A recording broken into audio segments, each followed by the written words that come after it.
Welcome back to Maryland Health Today. I'm Ellen Beth Levitt. We're talking about lung cancer on the show today. My guest is Dr. Richard Badaforano. He's the head of thoracic surgery at the University of Maryland Medical Center, and Dr. Badaforano is also an associate professor of surgery at the University of Maryland School of Medicine. And before the break, we were talking about smoking and how big a contributor that is to lung cancer. And lung cancer is the #1 cause of cancer death for both men and women. Is lung cancer the same as other cancers in terms of if you detect and diagnose them earlier, the prognosis is better for treatment? It's exactly the same. And so we spend a lot of time working with patients and to try to find patients with early tumors, just like you would with breast or colon or other prostate cancer. But also what we do is we spend a lot of time making sure that what we think is an early stage cancer is really an early stage cancer. Are there any symptoms in the early stages? No, in general, most patients feel perfectly healthy. Let's say, for instance, they were going to have surgery for another reason, like they're going to have knee surgery or hip surgery, and they get a chest x-ray as part of the process, and all of a sudden they see a spot on their lung. When we work that up and talk with patients, they say, there's no way I have lung cancer. I feel too good. And so that when they're small, most patients won't have any signs or symptoms. As the tumors get larger, sometimes they can cause blockage of the air passages and they can get pneumonia, so they'll have a cough or fevers. Other times they'll start coughing up blood. But again, when patients present with symptoms of lung cancer, usually the tumors are more advanced, the cancers are more advanced. Well, when a spot is found on the lung, and I know that's not unusual, people do get chest x-rays or CT scans of their chest for other things, and there might be a small shadow or spot, and the radiologist isn't sure exactly what that is. What is usually done in those cases? Well, usually it's identified first on a chest x-ray, and then we use the CAT scan as a way to really localize on it and really zero in on it. And the chances of something being a cancer is directly related to the size. So something that's an inch or 2 inches in diameter is much more likely to be a cancer than if it's 1/8 of an inch in diameter. And then also we take into account the patient's own history. That is if you're a young person who's never smoked cigarettes and they have a spot on their lung that's 1/8 of an inch, we're much more likely to follow them for their, with repeated CT scans. On the other hand, if you have a 65-year-old person who's been smoking since they've been a teenager and they have a nodule on their lung that's 1 inch in diameter, well, we're much more likely going to be concerned that that represents a lung cancer.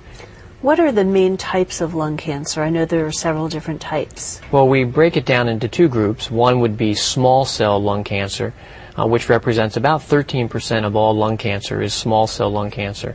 And that lung cancer has a very kind of what we call a virulent or aggressive course.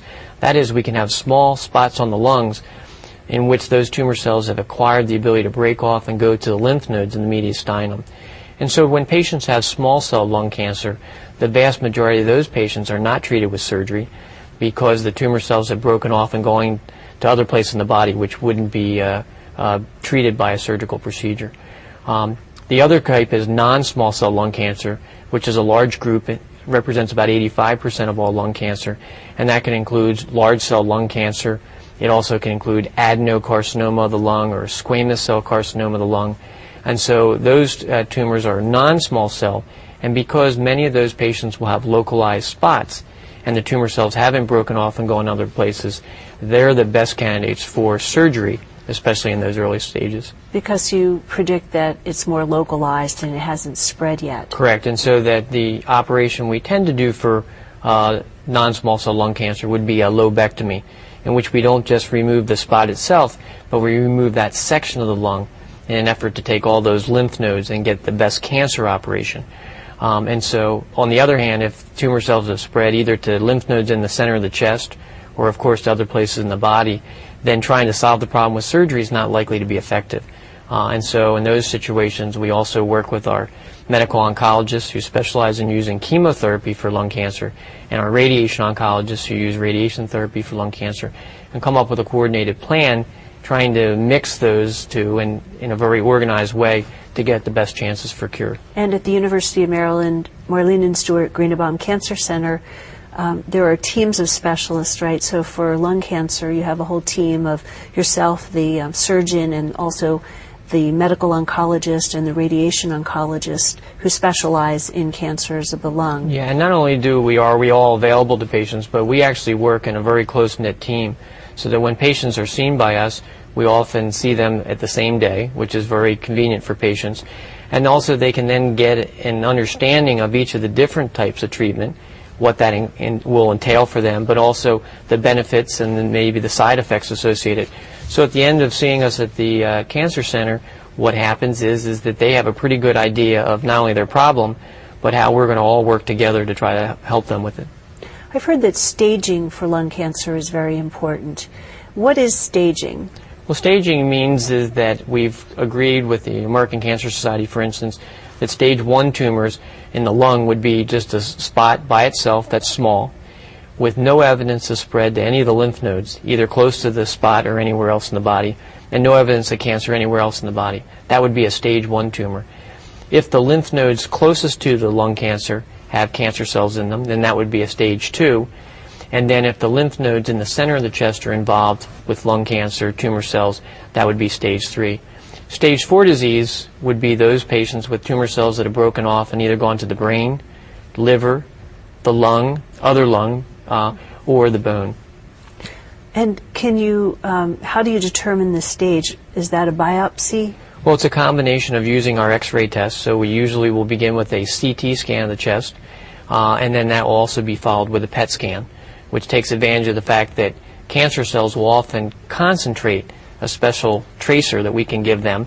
It's a non-invasive test, and that gives us an understanding whether maybe some of these enlarged nodes, if they also take up the tracer, they would more likely be associated with cancer cells that have traveled there.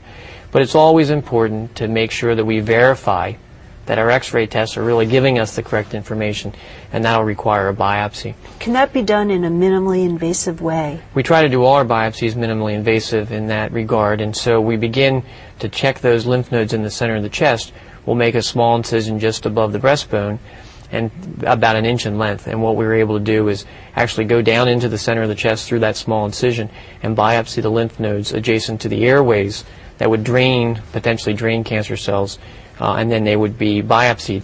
That's really critical because if there are tumor cells in the lymph nodes in the center of the chest, again, that's when we begin that whole process of using the combination of chemotherapy, radiation therapy, and surgery in an effort to give those patients the best chance for cure. How soon after the biopsy would a patient learn what stage they have? We give the pathologist usually about 2 days to be absolutely sure that they can process them and look as closely as possible. But again, we try to keep things moving for patients so that this idea of having a spot on your lung or a lung cancer that you know about to really getting going on therapy, we try to make that as short as possible. And I understand that the sequence of the different therapies is very important. There's been research recently that has found that the sequence, either chemotherapy first or radiation first or surgery, that's important in how successful the treatment can be. Is that correct? For sure. And what happens is if we overlap, for instance, chemotherapy and radiation therapy for patients, the cancer killing effect is better. It's even more than additive. But yet the associated side effects can be higher. The radiation oncologists have really taken advantage of all the new computer technology. So their machines, the radiation machines that they use, are all connected to three-dimensional computers, so that when they give their therapy, it's with pinpoint accuracy.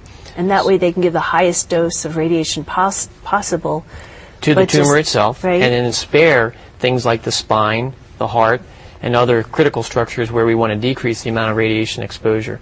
Similarly, the medical oncologists have been able to work with their cancer chemotherapy agents in a way that the side effects are much more tolerable. Many patients will get their chemotherapy as an outpatient because it's so well tolerated. And now what happens is the idea of using chemotherapy, radiation therapy, and even following it with surgery is very possible because the whole process is tolerated by patients so much better. When you do surgery for lung cancer, do you normally take out one of the lobes? That's the goal of every cancer operation, is to take that lobe, which not only takes the tumor itself, but the draining lymph nodes. Occasionally, a more extensive operation might be required. For instance, if a tumor spans that fissure between the upper lobe and the lower lobe, for instance. Sometimes we might have to take the whole right lung. Or if it spans, takes the middle and lower lobe, we'll sometimes take the middle and lower lobe on the right side and save the upper lobe. But we spend a lot of time as surgeons trying to dissect out the lung and actually do a good cancer operation, and yet at the same time preserve as much lung as possible, because that's going to be associated with a better quality of life for our patients after they recover from surgery. Sure. Can people live a near to normal life with a lobe removed or 2 lobes removed? Well, about 2 days after surgery, they won't believe it, because there's the discomfort of surgery and there's the whole process of getting their strength back afterwards. But most patients, about 2 to 3 months after surgery, can resume all of their activities. People who like to bicycle ride or swim, really? Or even hike, they won't notice a difference until they really push themselves to, at the greatest limit. Now, of course, if a person has bad emphysema from years of smoking, they're going to be affected much more than somebody who was maybe a lighter smoker who didn't develop the emphysema. It all depends on how much reserve they have in the remaining lung that we're able to save for them. Is there an upper age limit to the surgery for lung cancer, or can people even well into their 70s and 80s have the surgery and have a good prognosis afterward? Well, I think that if a 70-year-old person develops lung cancer because they smoked when they were in their 20s and 30s and are otherwise quite fit, they have no significant heart disease, they have no significant underlying emphysema, then we've actually operated on patients in their mid-80s in those situations, patients who are chronologically 80 but physiologically a lot younger. On the other hand, there are some patients that come to us in their 50s and 60s who have associated heart disease and bad emphysema, and trying to do a lobectomy, for instance, wouldn't allow them to have enough lung at the end of the operation that's functional for them to actually undergo that. So it just depends, not chronological age, really physiologic age. Okay. We only have a couple minutes left, but I wanted to ask you about another condition that thoracic surgeons and experts such as yourself deal with, and that's a collapsed lung. What is that, and what could cause a collapsed lung? Well, collapsed lung is actually a pretty common problem, and we see it after car accidents or other accidents where people fall and maybe break a rib, and that cut end of the rib can puncture the lung just like it can puncture a balloon. And what happens is the air from inside the lung escapes and gets trapped between the ribs themselves and the chest cavity and start pushing on the lung, so it becomes collapsed. So it's a vicious circle. The first thing we do is actually put a small tube in to then decompress that air under pressure, drain it out, and allow the lung to re-expand. In the vast majority of patients, the lung seals pretty quickly, and so that tube evacuates that trapped air, the lung re-expands, and then we can just remove the tube. Occasionally, patients will have small air blisters, or what we call blebs, on the surface of the lung. And in those cases, if the bleb doesn't seal on its own, then we go in and, using a minimally invasive technique, using a camera for vision as well as small instruments, we're able to remove that area of diseased lung and allow the lung to re-expand. So you don't have to make a big incision? We always try to do it through small incisions, and with the new video instrumentation, we can do a lot more than we could even 5 years ago. If someone had a collapsed lung once, are they at risk of it returning? Yes, and it varies from person to person. I think that on the chest x-ray or even the CT scan, if we see associated blebs, and they're really obvious to see on the CT scan, then oftentimes we'll recommend to the patients to get those blebs removed to decrease their chances of developing another collapsed lung. You mentioned that through an accident or trauma or something this can happen, but can it also happen to someone who hasn't hurt themselves? Can happen. The patients are just doing their normal routines, and all of a sudden they feel some discomfort in their chest, and it's a painful experience, and then it just seems to become a dull ache. But over time, as the air escapes from the lung and gets trapped, then it presses on the normal lung so it can't expand, and that's when the patients get short of breath doing normal activities. Are they sometimes misdiagnosed and told, oh, you just have the flu or something? Yes, but as soon as the physician listens to that side of the chest, what will happen is there won't be a lot of air movement. And that's a sign that we should probably get a chest x-ray. We only have a few minutes left to the program, but I wanted to give you the opportunity to leave the important message regarding healthy lungs, and I know that you talk a lot about not smoking. Right. I mean, that message just cannot be repeated enough, because as we look around, still a fifth of all the people in the state of Maryland are continuing to smoke. So I think if you're a smoker now, do whatever you can, and we'll help you at the medical center to stop smoking. For those patients who've successfully stopped smoking, don't forget that if they develop lung cancer in the future, we're there to help them. Thank you very much. My Thank you. guest has been Dr. Richard Badaforano. He's the head of thoracic surgery at the University of Maryland Medical Center, and he is also an associate professor of surgery at the University of Maryland School of Medicine. If you have any comments or questions about this program, please contact me by email, eblevitt@umm.edu. And if you'd like to reach Dr. Badaforano or any other University of Maryland physician, call 1-800-492-5538 or visit the website where you'll find a great amount of health information and be able to see other Maryland Health Today programs. That address is www.umm.edu. Take good care of yourself, and we'll see you next time for Maryland Health Today.